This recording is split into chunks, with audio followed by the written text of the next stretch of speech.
So class 8, today we start our second chapter which is the dog's curly tail. इस chapter को आपको read करना है. हम आपको इसकी समरी इन शॉर्ट हिंदी में बता रहे हैं कि एक बार एक आदमी होता है जो बहुत गरीब होता है, उसको पैसों की ज़रूरत होती है. तो उसने सुन रखा होता है कि कोई जिन टाइप का वो अगर हासिल कर ले तो उसके कमांड को फॉलो करेगा और उसके लिए पैसे या कोई भी ज़रूरत की चीज़ या कुछ भी ला के देगा. तो वो बहुत एक्साइटेड होता है उसको पाने के लिए, और वो ऐसे किसी की तलाश में होता है कि वो कोई ऐसा इंसान उसे मिल जाए जो उसे वो जिन हासिल करने में या तो उसकी मदद करे या उसको दे दे. तो वो सबसे पूछता है जिससे वो मिलता है कि वो कोई ऐसे से मतलब कोई ऐसे पुजारी पंडित इसी टाइप के जो लोग होते हैं उनको जानता है जिसके पास बहुत सारे पावर हो. एक दिन वो एक ग्रुप से मिलता है जो कि वर्ड कटर का ग्रुप होता है. उनसे पूछता है कि तुम रोज़ जंगलों में जाते हो, क्या तुमने वहाँ पर कोई सेज यानी कि पुजारी देखा या संत टाइप का. तो एक वुड कटर रिप्लाई देता है कि हाँ, वो एक संत को जानता है जो जंगल में रहता है और फिर उसको वो डायरेक्शन बताता है. उसके बाद वो आदमी उसका शुक्रिया अदा करता है और जल्दी से भागता हुआ मतलब बिना रुके वहाँ तक के पहुँचता है. तो वो वहाँ देखता है कि एक बूढ़ा संत बैठा हुआ है, एक बूढ़ा साधु बैठा हुआ है जिसके उलझे बाल हैं, बड़ी सी दाढ़ी है और वो मेडिटेशन कर रहा है आग के सामने. फिर उसके बाद वो आदमी उन्हीं के सामने बैठ जाता है और वेट करता है जब तक कि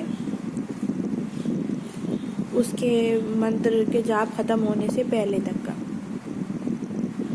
जब संत अपनी आंखें खोलता है और खड़ा होता है तो वो उसके पैरों पे गिर जाता है, रोने लगता है. तो फिर उससे वो पूछता है कि क्या हुआ तुमको और तुम कौन और तुम्हें क्या चाहिए. तो फिर वो आदमी कहता है कि मैं एक बहुत ही गरीब इंसान हूँ और मुझे एक ऐसा घोस्ट जिन कह लो या भूत टाइप का कुछ कह लो, मुझे ऐसा कुछ चाहिए है. तो उससे कहता है कि मुझे कैसे वो मिलेगा, मैं कैसे उसको प्राप्त कर सकता हूँ, मुझे ऐसा कुछ बता दीजिए, मुझे उसकी बहुत ज़रूरत है, मैं बहुत ज़्यादा.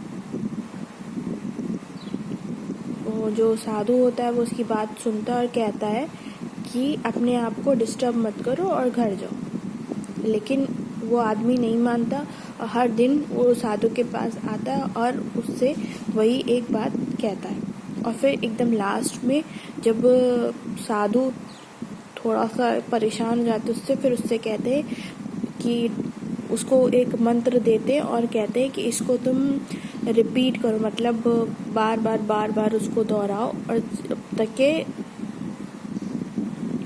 जब दोहराने लगेगा तो तुम्हारे सामने एक जिन आएगा और तुम उससे जो भी कहोगे वो तुम्हारे लिए करेगा. लेकिन ये याद रखना, ये बहुत ही ख़तरनाक चीज़ होगी. अगर तुम उसको काम देने में मतलब काम नहीं दे पाए तो वो तुम्हारी जान ले लेगा. उस आदमी ने कहा ये तो बहुत इजी काम है. वो स्माइल करता हो वहाँ से चला गया.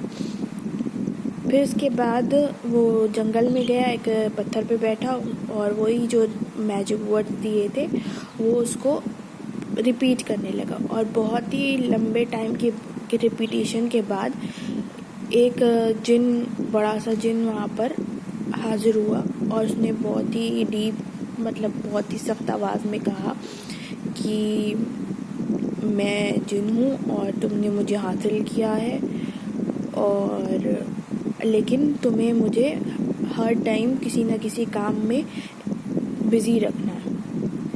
The hardly the moment you fall to give me. उसने कहा जैसे ही तुम उस मोमेंट में मतलब जिस पल भी तुम हमें काम देने में फेल हो गए उसी टाइम मैं तुम्हारी जान ले लूँगा. जो आदमी था वो थोड़ा सा सरप्राइज़ हुआ और वो थोड़ी देर के लिए बोल नहीं पाया, लेकिन वो फिर उसके बाद वो नॉर्मल हो गया और उसने अपने जो विशेस थी उसको बोलना शुरू किया कि पहले उसने विश कही, बिल्ड मी अ पैलेस, मेरे लिए पैलेस बनाओ, मेरे लिए महल बनाओ। फिर उस घोस्ट ने हाथ हिलाए और वहाँ पर एक बड़ी सी बिल्डिंग तैयार हो गई। फिर वो कहता है कि ये हो गया। फिर उसके बाद वो उससे पैसा, जवाहरात, सोना और जायदाद मांगता है, तो सब हाजिर हो जाता है। इस तरह करते करते वो जो चाहता था वो सारी चीज़ें आ जाती हैं और फिर उसे आदमी के दिमाग में कोई काम नहीं रह जाता कि वो उसे क्या दे। तो फिर वो उससे कहता है कि जल्दी मुझे कोई काम दो, नहीं तो मैं तुम्हें खा जाऊँगा। तो अब वो आदमी जब उसके पास कोई काम नहीं बचता तो वो थोड़ा सा डरने लगता है और डरते डरते वो अपने दिमाग को वो दौड़ाता है, लेकिन उसको कोई काम नहीं समझ में आता, कोई चीज़ समझ में नहीं आती। तो फिर वो दौड़ते दौड़ते फिर उसी साधु के पास जाता है और कहता है कि मेरी जान बचा लीजिए, मुझे पैसा कौड़ी कुछ नहीं चाहिए, मुझे सब कुछ, आप वो चाहे तो सब कुछ वापस ले लो। तो वो उससे पूछते हैं वो कि क्यों, क्या हो गया, क्या मैटर है। तो फिर वो सब बताता है कि अब मेरे पास कोई काम नहीं बचा और अब मैं क्या करूं, और जो मैंने कहा उसने सारा काम कर दिया कुछ ही मिनटों में। तो अब आप मेरी जान बचा लीजिए, मुझे पता है कि आप मेरी जान बचा सकते हैं। और ये बात बार बार कही जा रहा था, मुझे अब ना पैसा चाहिए ना कुछ चाहिए, लेकिन मेरी जान बचा लीजिए उस जिन से। तो अब वो जो साधु था उसको थोड़ा सा बुरा लग रहा था उस आदमी के लिए, कहा कि चलो खड़े हो और अभी कुछ बिगड़ा नहीं है। उन्होंने डॉग की टेल की तरफ इशारा किया और कहा कि ये देखो, डॉग की करली टेल मतलब मुड़ी हुई टेल, जो कुत्ते की पूंछ होती है वो टेढ़ी होती है। और एक वेपन लो, चाहे वो कुल्हाड़ी हो चाहे नाइफ हो, कुछ भी, और उसको कट करो और घोस्ट से कहो इसको सीधा करे तुम्हारे लिए। वो आदमी जल्दी से हट के अंदर जाता है, वहाँ से कुल्हाड़ी लेता है, वापस डॉग के पास आता है, उसकी टेल काटता है और फिर उसके पास फिर घोस्ट को देता है और कहता है कि इसको स्ट्रेट करो मेरे लिए। तो घोस्ट वो ले लेता है और कहता है ठीक है, मैं अभी कर देता हूँ। फिर उसके बाद तुम मेरा खाना बन जाओगे। वो हंसने लगता है, तुम्हारे बचने का कोई रास्ता नहीं है। फिर वो बैठता है ग्राउंड में, घोस्ट बैठता है ग्राउंड में और मतलब धीरे से और बहुत ध्यान से वो टेल को सीधा करता है।